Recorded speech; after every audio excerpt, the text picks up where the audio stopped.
What if I told you that with just a few changes in your life, you could actually set yourself up to build wealth, be successful, and really change your life? Hello, my name is Rod Loyola.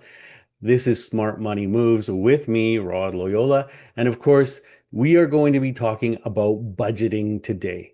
Budgeting, I know, is a topic that not a lot of people like.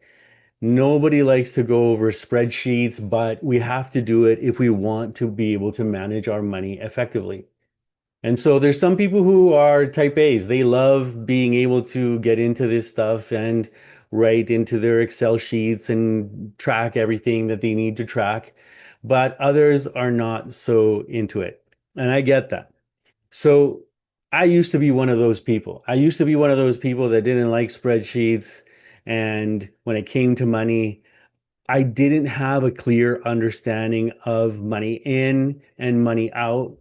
And so there was a lot of times where I was looking at my bank account in my on my phone saying, well, I don't remember spending that. I don't remember spending here. I don't remember spending there. Where, well, all of those kinds of situations can be fixed really easily once you start tracking your income and, of course, your spending. And eventually, we want to make sure that we're investing, saving and investing some of that money so that we can build for our future. Now, a lot of people, when it comes to budgeting, they think of it as being restrictive or punishing yourself or removing any joy out of your life. And it doesn't necessarily have to be that way. Now, in the financial industry, you may have heard or maybe you haven't, of the 50-30-20 rule. So this is where 50% of your income goes to all of your needs, 30% goes to your wants, and 20% goes to saving and investing or paying down high interest debt as soon as you possibly get it. So what are needs? So needs are, for example, your mortgage or your rent, insurance on your rental property or your house, insurance on your car payment, all those things that you need to pay off. Well, your utility bills, all those kinds of things. Quick question. If you and your partner stopped working today, would you actually know how financially secure your family is? Well, most dual income families are earning well, saving something, investing a little, but still aren't completely sure where they stand. That's exactly why I created the Financial Blindspot Scorecard, a simple 3-minute assessment that helps you identify hidden gaps in your financial plan. It gives you clarity on your financial standing, highlights potential blind spots, and helps bring structure and peace of mind to your financial future. If this sounds great to you, get the assessment done. The link is in the show notes below. Again, it takes 3 minutes to get it done. If you're watching this on your TV, scan the QR code. As I said before, click on the link in the description below. Things. Okay. So when you're developing your budget, you want to make sure that is approximately 50%.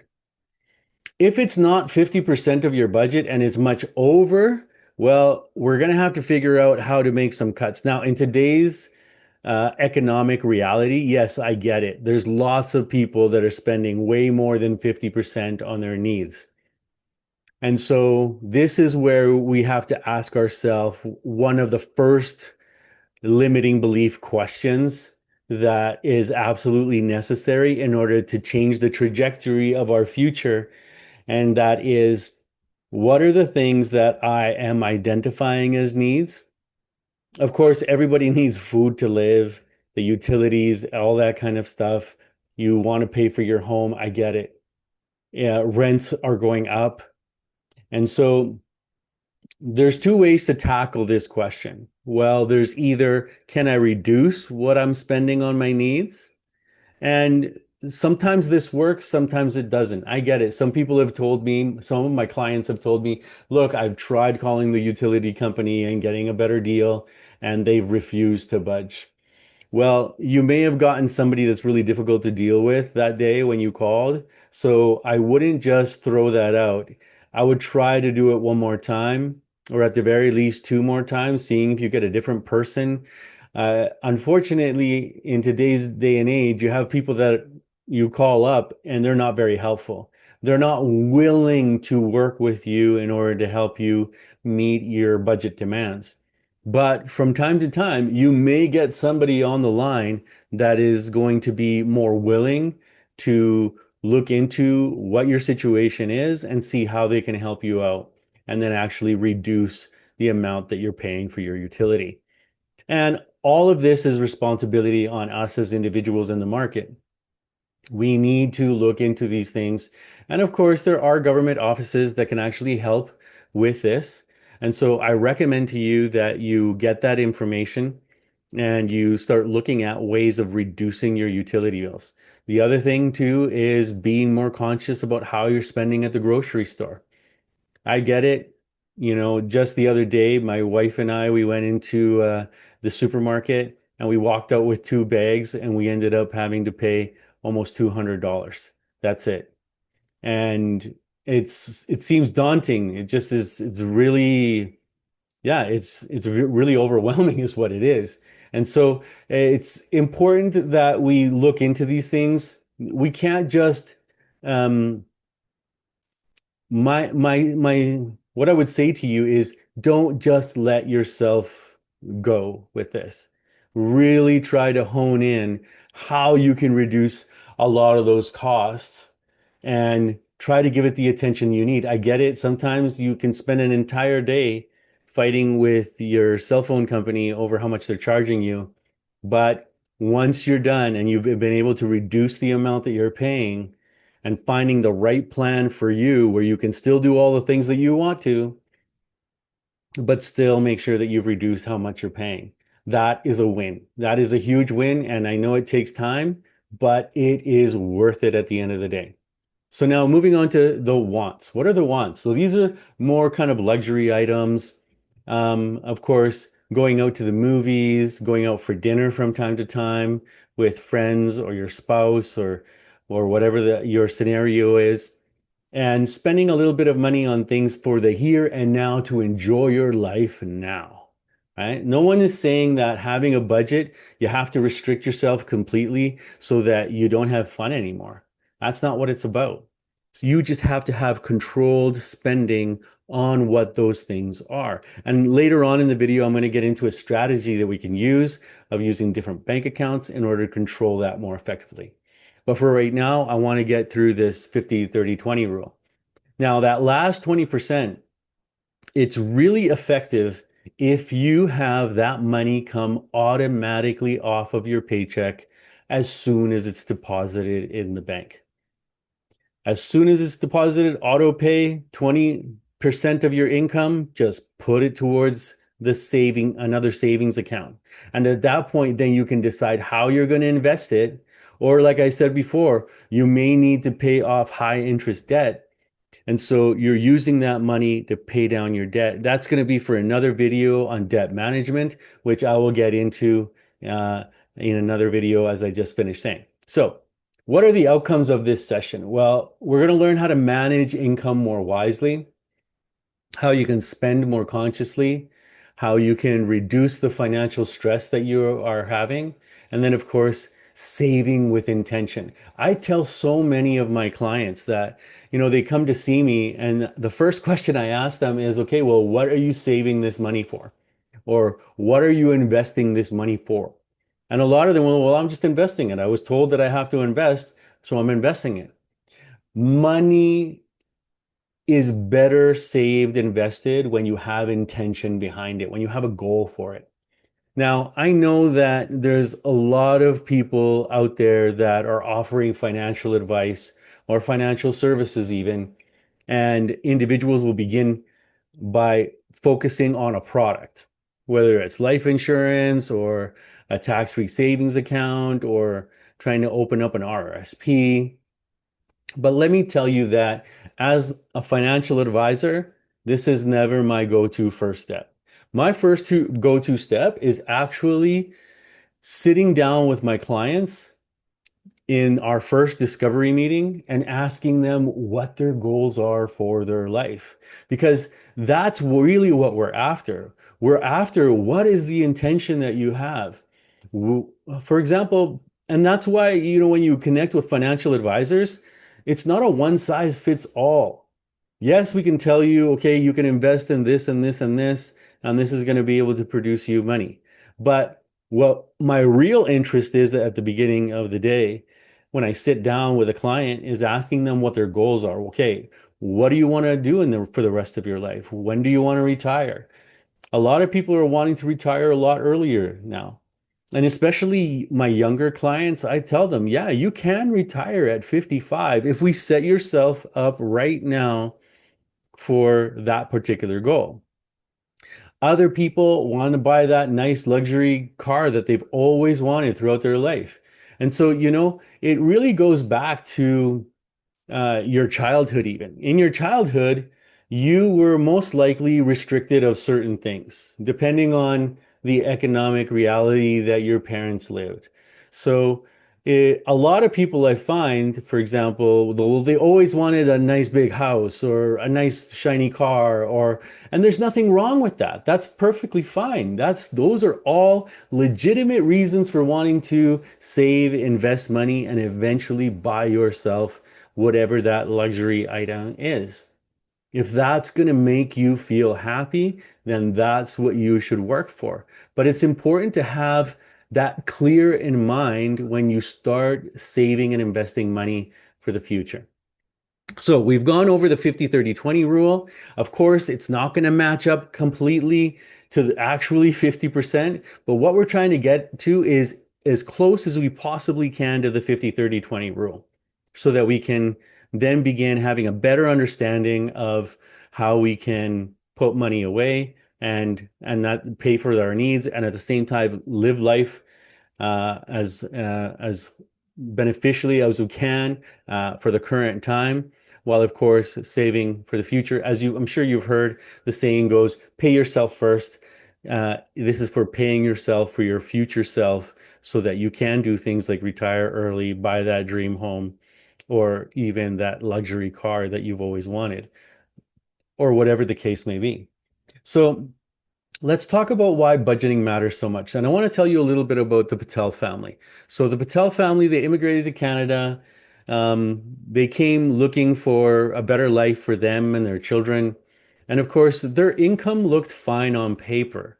And a lot of us are in that situation where, yeah, your income looks perfectly fine on paper, but everything feels tight every month.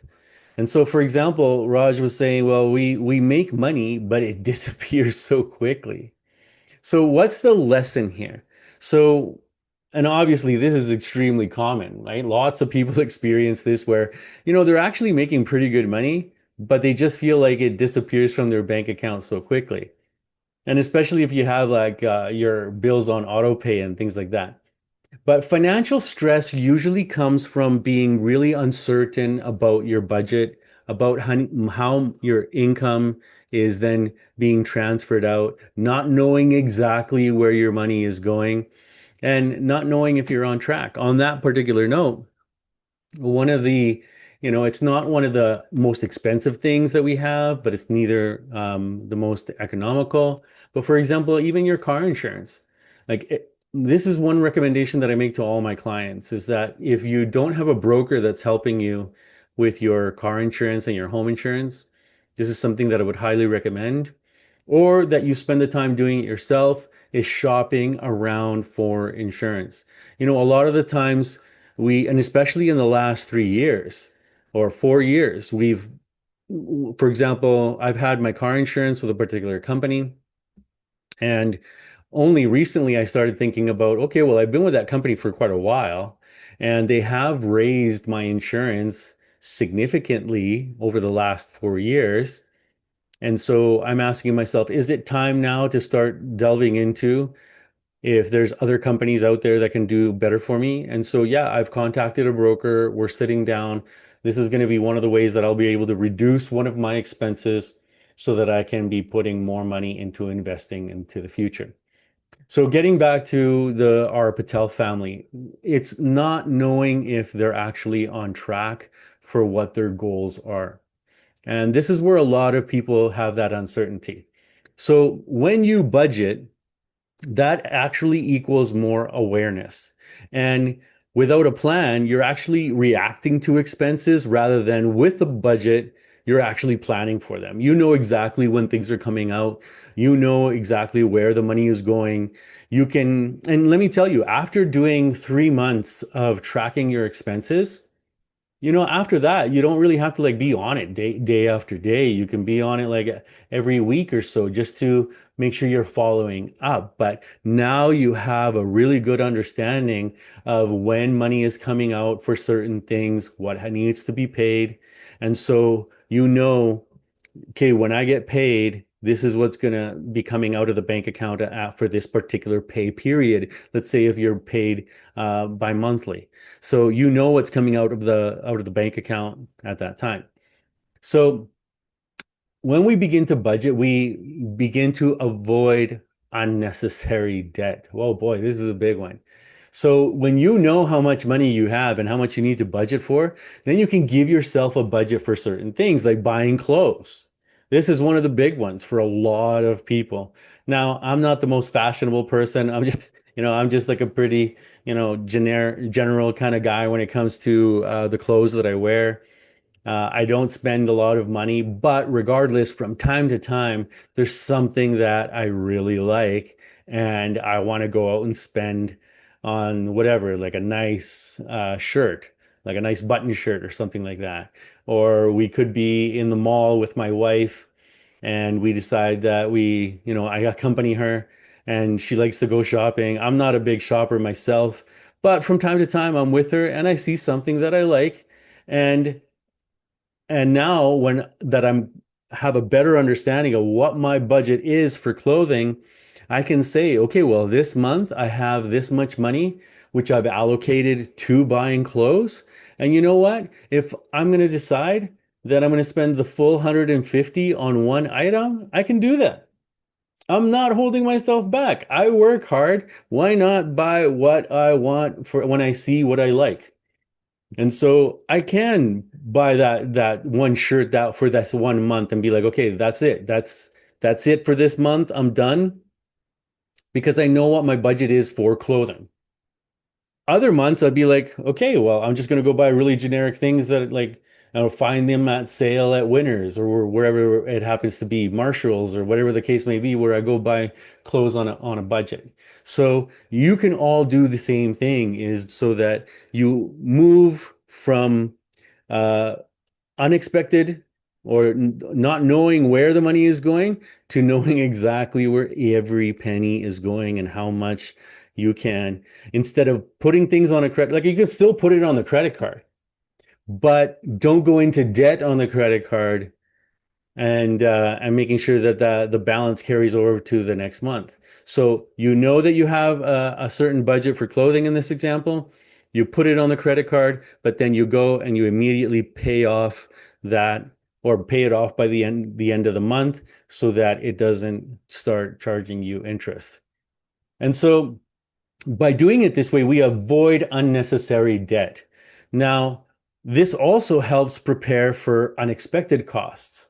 So, for example, last month I had to take the truck in for servicing at Toyota. Well, they ended up charging me $278. I wasn't expecting to spend that money, but I knew that I had a specific threshold in my budget for the month where that wasn't a big deal. I knew I had the money for it.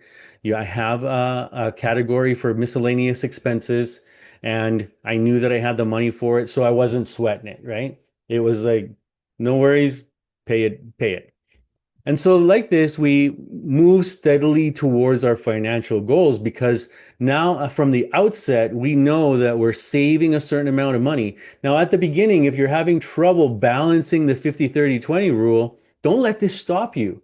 If you know that if at the beginning, all you can save is 10%, then by all means, just save that 10%, even if it's 5%. But I want you to get into the habit. This is what I've noticed is the best way to set you on the right track. Now, your limiting belief is I don't have enough money. And people tell me this all the time. Well, I don't have enough money to invest. But then as I say to them, hey, let's explore this a little bit. Let's go into it a bit. Let's talk a little bit about, okay, what are you spending money on? How can we potentially get to that 10%?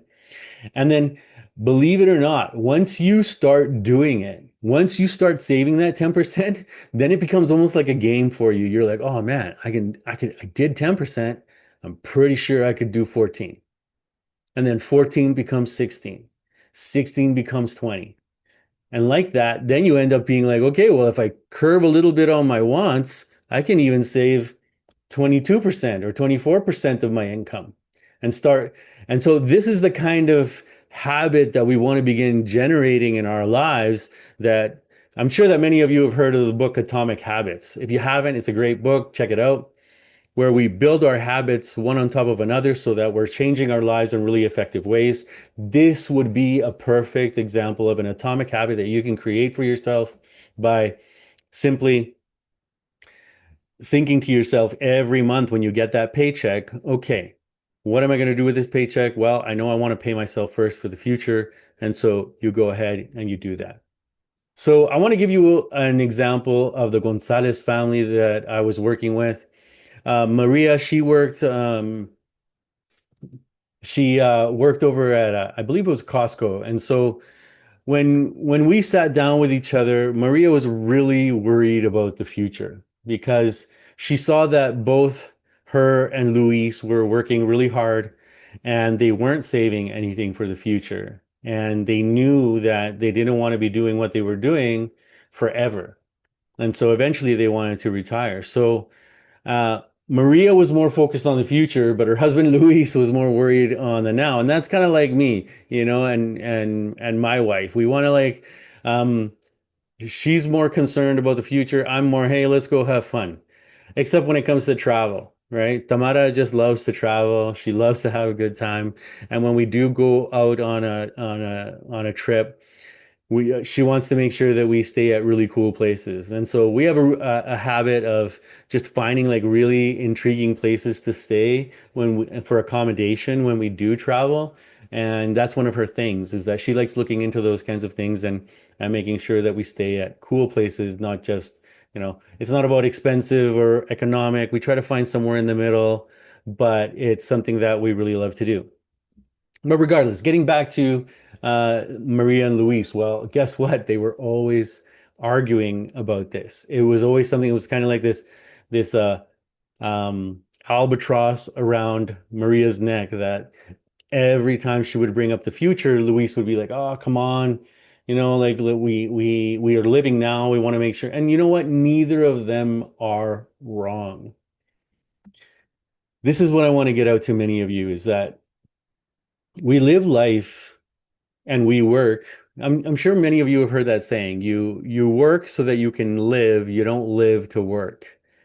And we're finding in today's economic reality that there are a lot of people that are living to work. And this is a sad scenario. I'm going to get a little bit into how you can change that by changing some of your limiting beliefs a little bit further on in the actual video. So, what changed? When they finally came to me and they were like, okay, what can we do? Well, I got them to focus on building a budget together. Because then that way, Maria could focus on that. It started off at 5% for them, that 5% that Luis was willing to be, okay, let's save 5% for now. And Luis was still able to be like, okay, we can still go, check out a movie on Saturday night, or go out to, grab a pizza, or wherever the case may be. Because, his opinion was, I work hard. I want to enjoy my life. I want to dig into a pizza from time to time. And I was like, yeah, that's perfectly doable.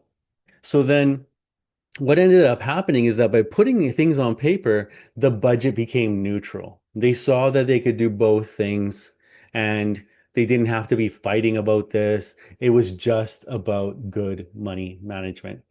So, what's the lesson? Well, a budget creates alignment, especially for couples. Like, for individuals too, don't get me wrong, because we know you as an individual, you have certain wants, desires, and all this, and you want to go do some and go spend money in certain ways, take trips, whatever the case may be, but especially amongst couples. And I always say that when I used to be in political office, one of the most common things that I would see are families that would fight about money. So when I got back into the financial services industry, I told myself I'm really going to focus on dual income families that are struggling, that are still making pretty good money, but they don't have the management skills. Because for me, that was really important. I want to make sure that families don't break up, right? It's just more of a personal thing for me. Um, and life is life. I understand, breakups happen, divorces happen, but if you're getting divorced because of money, that's one of the wrong reasons to get a divorce. You can control that. So there's times I've seen people who just they love each other, but they just can't find ways to manage money together. And so they end up breaking up for that reason, which is really sad. But anyways, before I get too emotional and too into those kinds of things, a budget actually creates alignment amongst couples, and it actually demonstrates to them how they can have shared priorities, and most importantly, it gives them a roadmap to follow so that they can then know that they can live the now and have enough for retirement. So budget turns money into a conversation instead of conflict, right? And so that's one of the most important things is that you stop fighting about money and you begin having conversations about it. It's more a measured, reciprocal conversations where you give and take and be like, okay, well, and then especially when specific needs came up, like for example, last summer, I purchased a house in 2020. And at that time, the shingles on the roof were not that great condition. And so I know I waited way too long, but eventually I did get it done. I made it a priority for myself. And I said, no, the shingles on the roof have to be changed. The project ended up costing $7,500. I don't know if I got the greatest price. I know that my shingles look amazing. Um, I did call around for a few quotes, but that was an example of something that had to be done that I kept putting off, putting off, putting off, putting off. But we eventually got it done, and we were able to say, okay, you know what? We're not going to take our customary fall trip, which is when Tamara and I like to travel, because it's lower season. And of course, the places that we like to travel to are still really warm. Maybe I'll get into my travel in another video. But it's such an important part. Like for Tamara and I, that's one of our main goals is being able to travel, experience the world, and just go visit really beautiful places. Which is a perfect segue into what I'm going to talk about next, which is what are the financial goals? So what's the starting point? So I'm going to give you an example of the Hassan family. They were focused on survival initially. They never defined what they wanted money to do. So when they came to sit down with me, one of the first things I said to them was, okay, well, let's define our goals. Now, they have three beautiful children and they really wanted to buy a home and they really wanted to get RASP started for their children. And then, of course, because of the reality that we're living right now, I told them that it's really important, and I suggest this to all my clients, is that you want to have 3 to 6 months worth of expenses in the bank, whether you have that money invested or how you want to have it. My suggestion is to have it invested, put it into a TFSA so it's sitting there making money for you, not just sitting in the bank, deteriorating because of inflation and it lowering your the actual amount that you can use that money for. And so those were their goals: emergency fund, RESPs for the children, and of course, buying a home. So, what's the key lesson here? So, without goals, budgeting feels really restrictive, right? You're like, well, why am I even saving this money for? Like, I don't understand why I'm putting away 20% of my income. I wish I had that money to go and do other things. But when you know what your goals are, when you know that you want to have that emergency buffer of that emergency fund, and you know, okay, I want to make sure that my three beautiful kids are going to have enough money for education, and so I'm going to put money into those RESPs, and of course, start putting money into a first home savings account so that they can start collecting enough for their down payment. And so I'm really happy to say that the Hassan families, they're right on track. They're doing fantastic. And so you can see now that when you have goals, now it becomes really, when you have those defined goals, then it doesn't feel so restrictive. Okay. So what are other types of financial goals? Well, I was just in the Hassan family example, I was talking about that emergency fund. So this is an example of a short-term financial goal. And so another type of short-term financial goal can be paying off credit cards or covering upcoming expenses that you know you're going to have. Medium-term goals are things like vacations, a vehicle purchase, or down payment savings for a home, like we were just talking about in the Hassan family case. Long-term goals, home ownership, education funding, financial independence, and then, of course, retirement. So I want to give you the SMART goal framework. So SMART is actually an acronym. So the S stands for specific. So when it comes to your goals, you want to be very clear on what objective you're trying to reach. Because this gives you then more sense of not being so restrictive on yourself so that you can save that and invest that money for whatever that clear objective is. So that's specific. Be very specific about it. The second one is M, which is measurable, because you want to be able to have this be a trackable number.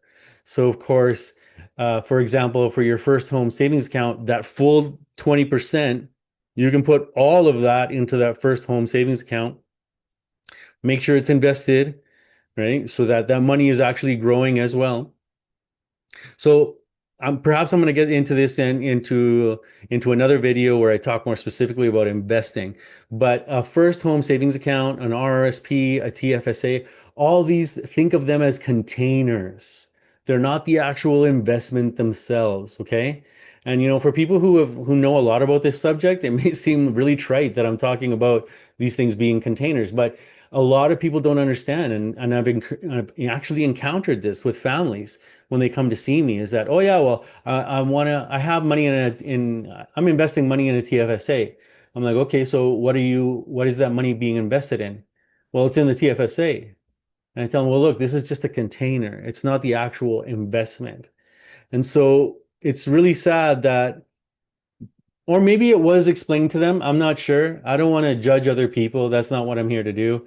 I'm much here to more to just share my experience with people as much as possible. But one of my observations definitely is that people don't understand the difference between a container that your money is in and then what it's actually invested in. And well, like I say, this could be the fault of many reasons, or there are many factors in this fault. But um, for me, I'm seeing more and more that people don't take the time. Advisors don't take the time to actually tell people, okay, yeah, you have a TFSA, but this is what it's invested in, whether it's in a mutual fund or a segregated fund or something of that. So getting back to our SMART acronym, the M is for measurable, so that trackable number. A is for achievable. It has to be realistic. Because let's face it, we all want to have $1 million in a year, but the reality is that it's not very common. There is luck. For some people are very lucky and they can manage to make $1 million in 1 year investing in the market, but it's not the go-to usual. Uh, in the investing video, I'll talk more about how, small regular deposits is really what you want to get to so that you're building money over a decade. Realistically, there is potential in making $1 million in a decade for anyone. It's just about how much you want to put into that investing and then it being able to grow and grow and grow and grow because of compounding growth. Now, the R in SMART is for relevant. It has to be meaningful for your life. As we started off in the video, I was talking about how you have to have that goal in mind. Like it's not just something that you're just saving for the sake of saving, right? I mean, and I want to be really specific about this, you know. And I'm going to go off on a little tangent here. I'm warning you, this is a little bit of a tangent, but it's for me, so many people in our society, money has become the end. Now, I want to tell you, money is a tool just like any other tool. Like a hammer is a tool. A hammer, you use it to hammer in a nail. It serves a purpose. Money does the same thing. It's a tool for you to achieve the things that you want to be able to achieve in your life. Don't think of it as an end in itself, because I would go so far as saying that this corrupts you. It corrupts your personality. It corrupts your character. It corrupts what you really stand for, and you end up losing your particular values, and it could even compromise your faith if you're a person of faith. And so, always make sure that you're treating money as a tool rather than treating it as an end in itself. And so, when you do that, then the reason why you're saving and investing money is because you're trying to achieve something that's meaningful and relevant to your life. The last letter in SMART is obviously T, and this T stands for time bound. And of course, this is about having clear deadlines. As we just finished speaking about a little bit earlier, the short, medium, and long-term goals. So you're going to have specific pools of money dedicated for certain aspects of your life. And so, of course, there's going to be specific time horizons on the investments that you make. And so you have to keep that in mind. Okay, moving on. So I want to give you an example. So let's say you're saving $1,500 into emergency fund. Like now, okay, I get it. That's not a lot of money, but yeah, let's say you're giving yourself a timeline of 12 months to save that $1,500. Okay, and you're going to put that into your emergency fund. Well, you're going to save $125 a month so that by the end of the 12 months, you get to that $1,500 that you are intending to save. Now, you could be intending to save that money for a down payment on a car or whatever the case may be, whatever it is that whatever goal that you're trying to achieve. But regardless, this clarity then creates momentum. Like at the very beginning, I was talking about how once you begin to on one of these great habits of putting money away, then that habit, you just want to be able to build on top of it. And you start getting better and better habits, not only for money, but other things in your life. Like, what do you want to be able to achieve in your life? So, when I was a lot younger, I really wanted to get into politics. So I worked really hard to get into politics. But then eventually there was a time in my life in politics where I was like, well, you know what? This isn't the most effective way that I really want to impact people's lives. And so I decided to get out of politics, and I took a gamble and I ran federally. But in the back of my mind, I was like, even if this doesn't work, and I wasn't really expecting it to work, but the point is that I was at a point in my life where I knew I wanted to transition to something else. And so taking the risk of running federally for me was just, okay, if this doesn't happen, I'm going to move on to plan B, which is what I'm doing now.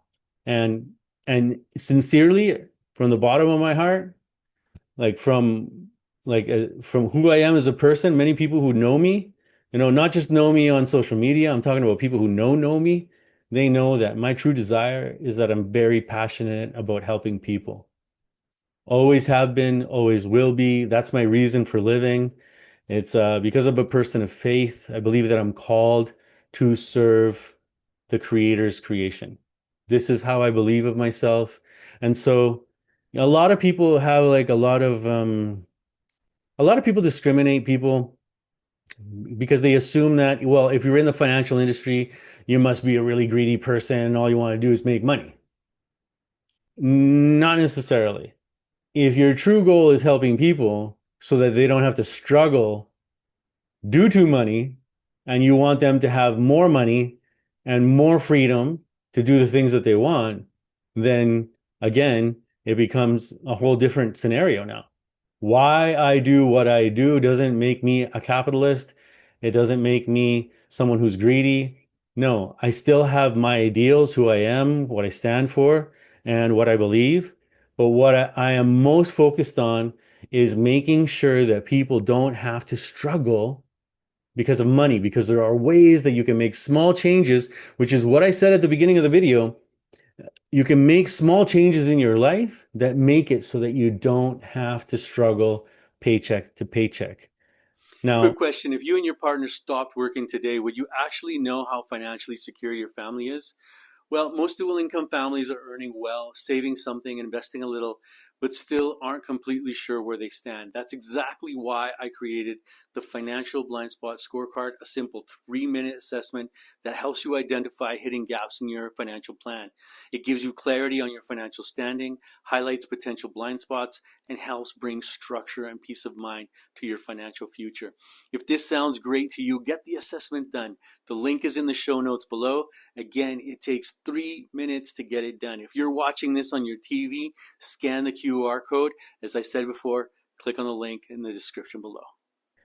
now I say that with the caveat of inflation's going up, prices are going up, especially at the supermarket, other places as well. It seems that even in our education system, schools are asking for more donations for this and this fee and that other fee. I get it, right? But what I'm trying to get at with you is that when you become more conscious about managing your money through a budget, then you can actually set yourself up for amazing success. And these are not things that happen overnight. Like I said, these are making building wealth happens over a decade. When you become intentional about it, you can build wealth. It'll happen over a decade. And that's why they say if there's people, younger people, if you're watching this video, I want you to understand that you can build wealth in a decade and then you're going to have so much more time. Like us who are older and we started this late in the game, we're building money. We're building that money, but the younger you start, the better. Okay, moving on. Understanding income and expenses. So your core principle here is the fact that you cannot manage what you do not measure. So I want to give you the example of the Nguyen family, which of course they owned a restaurant. They worked extremely hard, but of course they were still confused about their finances. So what they discovered is that it wasn't necessarily the big purchases that were causing them confusion, obviously. It was all the small, repeated spending that they were doing because they weren't tracking that.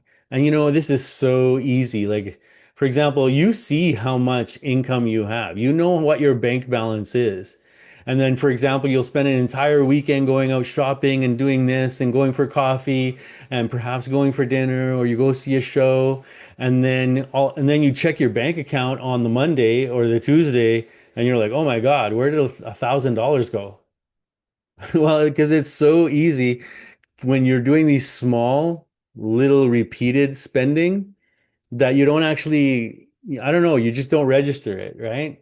And so by measuring things and tracking them, well, it reveals hidden patterns that you have, right? And when it reveals those patterns, well, then you can start working for it, working to make it better. I could say. So, um, another example would be the Singer family. Well, they were on this path where they were like promising, yeah, we're going to improve, but nothing changed until they started implementing a 10-minute weekly review. So every Monday night, they would sit down, they would look at their accounts, and they would see what their spending habits were. Once they started tracking, they would end up catching overspending early. Now, it's the same vice versa. So, for example, let's say in the first quarter of the month, that first week, you didn't spend anything on luxury items or the wants. Well, you have a decision to make. You can either spend that amount that you would have spent in the first week and the second week, including the second week amount, or you can say, I didn't spend it in the first week, so I'm just going to do this small transfer over to my savings account or into my TFSA or whatever the case may be. But when you begin to catch overspending, then you can adjust for the future. So you can adjust before the problems end up growing too big. So, what are methods that you can use? Well, very commonly and very easily, and you can get a copy of this. I'm going to place it in the show notes down below, which is a Google Sheet. Super simple. You can use it to track your expenses. It's something that I give all of my clients. I offer it here to you as well. Just I'll put a link down below to the actual Google Sheet. Go there, copy it, and then start putting your own information into your own your own spreadsheet. Now, of course, there are budgeting apps. I don't necessarily promote them that much, but for example, there's Mint and YNAB. I believe that there's another one called Pocket Guard. I don't really use these because I'm an old school guy. I love my Google Sheet. That's all I need. And so you're more than welcome to go explore these other things, or these other apps, I should say. But for me, a Google Sheet is just fine. And again, I'll put a link in the show notes to that one down below. But more than anything, more than whatever tool it is that you're using, my understanding, what I've learned to understand is that consistency matters more than the tools. So again, I don't want you to think that you're going to have to be, tracking your expenses for all time or for an entire year.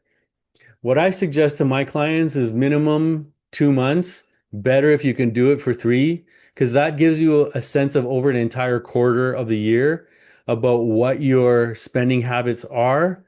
Specifically, if you're tracking, like for example, the summertime, people tend to spend more money. Why? Well, they're going to outdoor barbecues and they're going to kids' birthdays, and there's just a lot more social activity that happens in the summertime. So you end up spending more.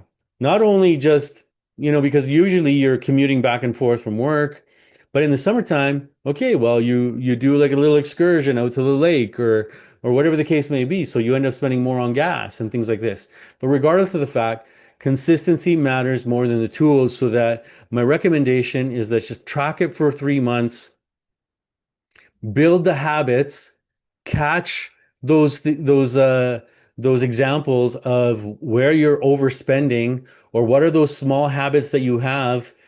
Best example I can give you. I always tell this to people.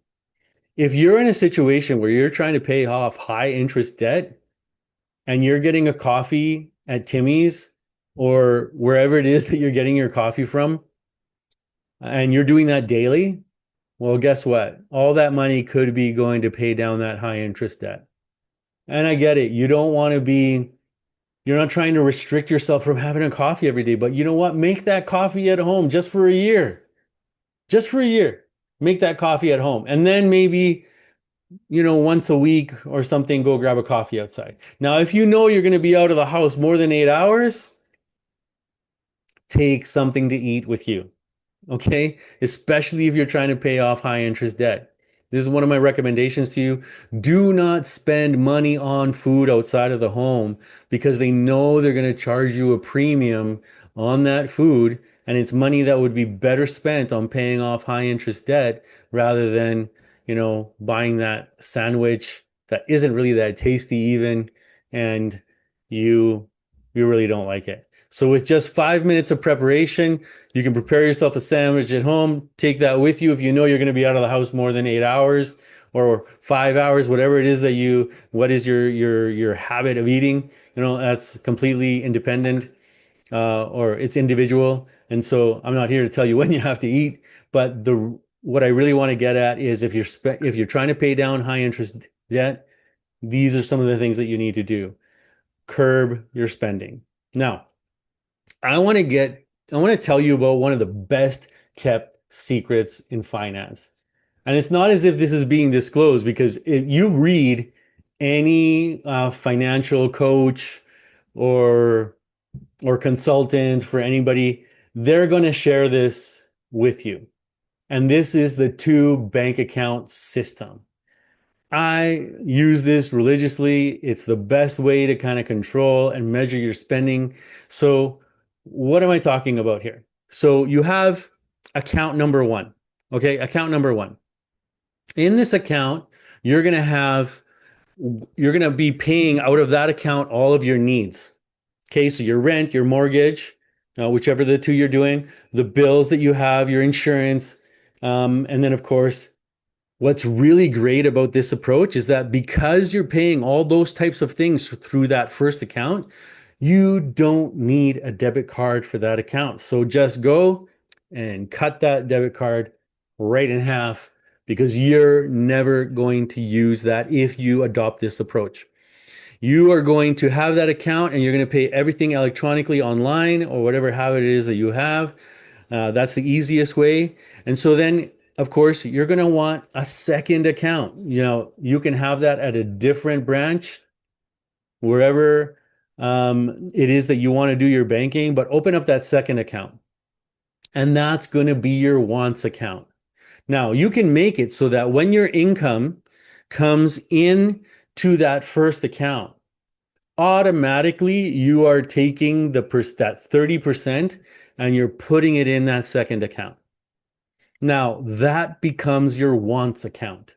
This is where you're putting money for going out to eat, entertainment, movies, shopping, whatever. And this one, yes, you do have a debit card attached to it. Okay? This is the way that you can control your spending very easily. So now you know how much you have in that account and you cannot overspend that 30%. That's what you have. That's how much money you have for the month.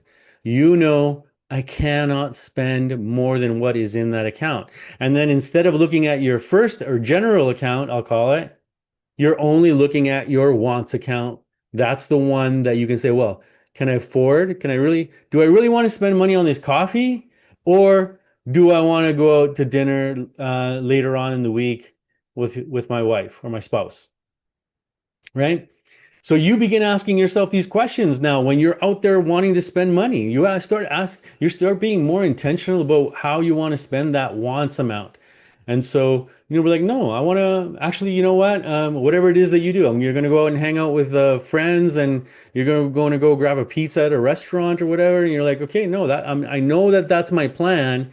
My friends and I are planning on going out to eat. And for me, that's a really fun time. That's where I would rather be spending my wants money this month. And so you spend it for that instead of getting the coffee on the daily or eating out for lunch or whatever the case may be. So why this system works? Well, it gives you that boundary. You're creating that boundary. So when that money is gone, spending stops naturally. You know how much is in the account, you're tracking it, you're looking at it on your phone and you're seeing how much. Okay. Now, you have that first account, the second account. Now I want to remind you, you need to pay yourself first.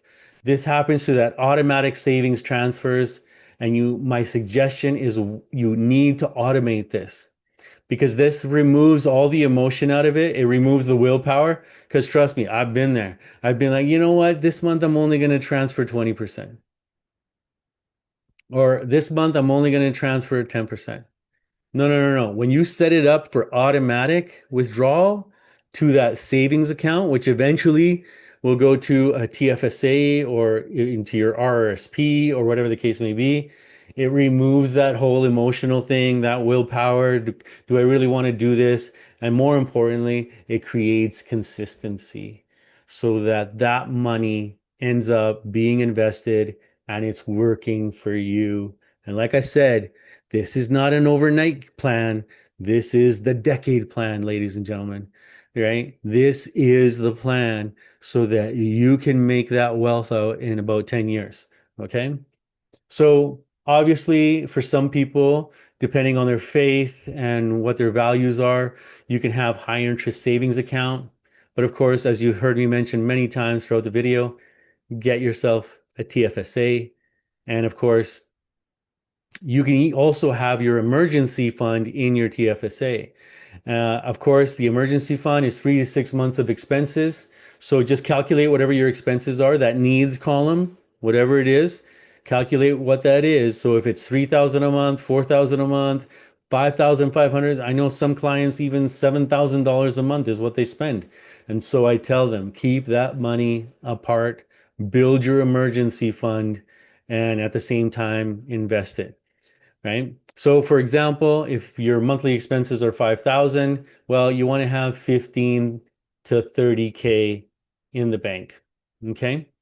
Of course, this is something that you build gradually. You're not building overnight. So I'll give you the example of the Abdullah family. So this scenario, their car actually ended up breaking down. Well, it was really easy. They just contacted me and said, you know what, Rod, I'm going to need 3,000 out of the TFSA. I set up the transfer, no problem. And they paid the fixing of the car. So there was no debt. They didn't panic. They knew they had that money. Now they know they have to replace it, of course, but they had that money. It was there for him. So now the last thing I'm going to tell you, or next to the last thing I'm going to tell you, is maintaining your budget. This is not just a one-time thing. You want to set yourself up where you're tracking for the first 3 months. And then after that, then you're just doing like a weekly check-in, your weekly check-in on your budget. How are we doing? How's everything going? Right? And so this is for all time now. You are making sure that you're following your budget as best as you possibly can. So then things begin to change. You know what your income is, super solid number. You're super clear on what your income is. You know what your expenses are. And then you can begin to plan, like even throughout the year, because you know what your life situation is. If you're planning a trip or whatever the case may be, you know that in September you're going to have more fees and school fees to pay if you have children. You know when the expenses come, because of course it's like an up and down of expenses for your family, depending on what your situation is, right? When you have children, there's going to be more expenses. So my recommendation is to review this monthly, adjust as needed. You want to stay engaged, make small corrections early. This is really important. When you see yourself creating a spending habit, those small little spending habits that end up eroding a lot of your income, well, you can make that correction early.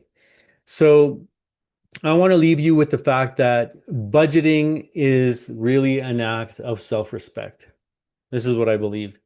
And so financial stability does not require a high income. So no matter what income you're at, by budgeting, you're planning for yourself. This is for you. This is so that you can manage money more carefully, so that you can be more secure, less stress, less anxiety, especially between you and your spouse, and making sure that you're not arguing about money or what this is going to spend on. Remember, money, when you begin to budget it, especially for families, ceases to be confrontational and arguments and starts becoming a conversation where you talk to one another about how you're spending the money and making sure that both of you have clarity, consistency, and commitment. I'm going to leave it at there for right now on this video. I want to say thank you very much for investing your time to watch this, if you've watched it all the way through. Last thing I'm going to say is that when it comes to budgeting, progress beats perfection. Remember what I said, start building the habits slowly, start deteriorating some of those limiting beliefs, like I don't have enough money to invest, or I need to learn more about investing before I actually start. I have a whole series of videos on why people don't go invest. If you haven't watched those, I want you to go and watch those. Now, the other thing that I want to talk about is the fact that I have the financial blind spot, a scorecard. This scorecard is so easy to use. You can do it in just 3 minutes, and it gives you a picture of where you are financially in terms of your knowledge, in terms of what you're doing. So I'm going to put the link down for the scorecard down below as well. I want you to go check it out. Do it. It's an online scorecard. It spits out a PDF, and tells you exactly where you need to improve. If you're a do-it-yourself person, this is a perfect assessment tool for you to know where you need to put more work and more learning into so that you're either learning that through my channel or you're learning through somebody else's channel. Doesn't matter. What's important to me is that you learn this so that you have a better future for yourself. Now, some people may want a little additional guidance, and I recommend that they contact me. I'm going to put all that information. So again, the Google Sheet for the budget is going to be down below. The scorecard is down below. Please go check it out. 3 minutes of your time, and uh, and it will be really helpful. And just subscribe to the channel if you haven't already, because of course I'm going to be doing a lot more long form videos like this. I'm going to try to do one once a week. Not try, I will, right? Like Yoda says, do or do not do, right?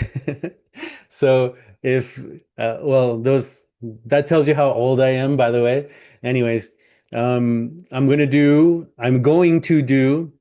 one video a week like this that's a lot more long form where I explain things in a little bit more detail.